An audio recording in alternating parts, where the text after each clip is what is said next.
শিবায় শ্রী শরকের সাধন বিষয়ক প্রশ্নের উত্তরে শ্রী সুক কর্তৃক শিব পুরাণের উৎকৃষ্ট মহিমা বর্ণনা।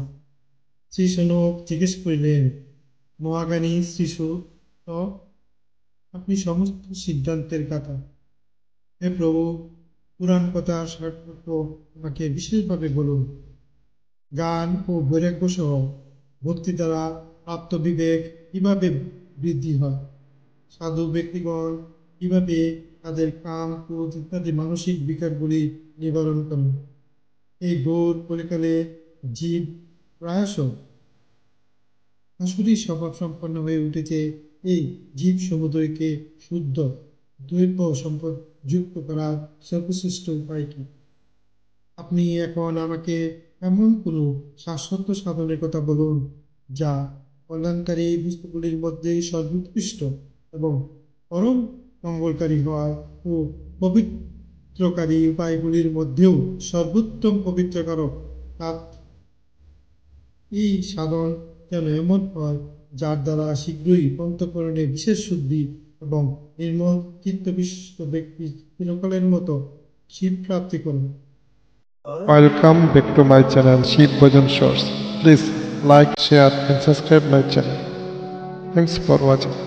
শ্রী সুত বলেন, মুনিশ্রেষ্ঠ শোনো, কি ধন্য, কারণ তোমার হৃদয়ে পুরাণ কথা শোনার বিশেষ আগ্রহ ও আকাঙ্ক্ষা আছে। তাই আমি শুদ্ধ বুদ্ধির দ্বারা বিচার করে তোমার কাছে পরম উত্তম শাস্ত্র বর্ণনা করছি।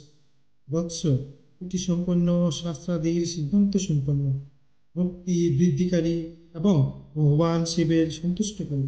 এটি কর্ণের পক্ষে উত্তম।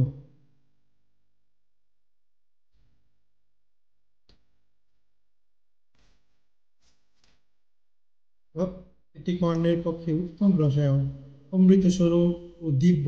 তুমি এটি শ্রবণ করো মনে। শিব পুরাণ অতি উত্তম শাস্ত্র। এটি পূর্বকালের ভগবান শিবই বর্ণনা করিয়াছেন। এটি কালরূপী সর্পের মহাভয় বিনাশকারী উত্তম সাধন। গুরুদেব ব্যাসমুনি সনত কুমারের উপদেশে লাভ করে অত্যন্ত যত্নের সঙ্গে সংক্ষেপে পুরাণ প্রতিপাদন করেছেন।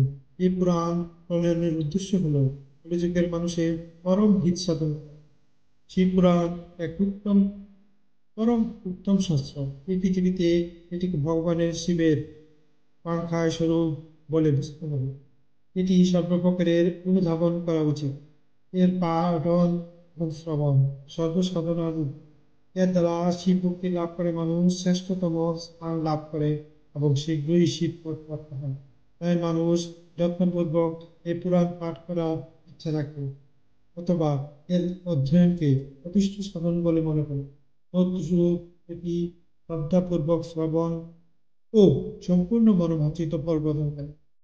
ভগবান শিবের এই পুরাণ শ্রবণ করলে মানুষ সর্বপাপ হতে এবং ইহজীবনের নানা বিধি উৎকৃষ্ট ভোগাদি উপভোগ করে শেষে শিবলোক লাভ করে। এই শিব পুরাণ গ্রন্থ 24,000 শ্লোক সমন্বিত। এটি 7 সংহিতা সমন্বিত। ভক্তি গান ও বৈরাগ্য সম্পন্ন হয়ে অন্তত শ্রদ্ধাশীল মানুষ এটি শ্রবণ করা উচিত। সপ্ত সংহিতা এই দিব্য পুরাণ শাস্ত্র পরম ব্রহ্ম পরমাত্মার ন্যায় বিরাজমান এবং সর্বোৎকৃষ্ট গতি প্রদান করেন। যিনি নিরন্তর অনুসন্ধান পূর্বক এই শিব পুরাণ প্রেম ও ভক্তি সহকারে পাঠ করেন, তিনি যে উন্নত তাতে কোনো সংশয় নেই। যে উত্তম বুদ্ধিসম্পন্ন ব্যক্তি অন্তিমকালে ভক্তি সহকারে এই পুরাণ শ্রবণ করেন, তার উপর প্রসন্ন হয়ে ভগবান মহেশ্বর তাকে নিজ পদ ধাম প্রদান করেন। তিনি প্রতিদিন সমাদরের সঙ্গে শিব পুরাণের পূজা করেন। তিনি গৃহজগতের সর্বসুখ ভোগ করে অন্তিম সময়ে ভগবান শিবের চরণ আশ্রয় লাভ করেন। তিনি প্রতিদিন আলস্য ত্যাগ করে রেশমি বস্ত্র আবৃত করে এই পুরাণ শিব পুরাণ বন্দনা করেন, তিনি সদাসুখ হন। এই শিব পুরাণ নির্মল এবং ভগবান শিবের সর্বস্ব। তিনি ইহলোক এবং পরলোক সুখ কামনা করেন, হার শ্রদ্ধা করেন ও শ্রদ্ধা সহকারে যত্নপূর্বক এটি সেবা করা উচিত। এই নির্মল এবং উত্তম শিব পুরাণ ধর্ম অর্থাৎ কাম মোক্ষ চার পুরুষার্থ প্রদানকারী। এই নির্মল উত্তম শিব পুরাণ ধর্ম অর্থ কাম মুখ্য এই চার পুরুষার্থ প্রদানকারী, সুতরাং এটি সর্বদা ভক্তিপূর্বক শ্রবণ এবং শুদ্ধ চিত্তে পাঠ করা উচিত। ওম নমঃ শিবায়। যদি ভিডিওটি ভালো লেগে থাকে তবে চ্যানেলটি লাইক শেয়ার সাবস্ক্রাইব করার বিশেষ অনুরোধ রইল। পরবর্তী ভিডিওতে আবার দেখা হবে। সবাই ভালো থাকবেন।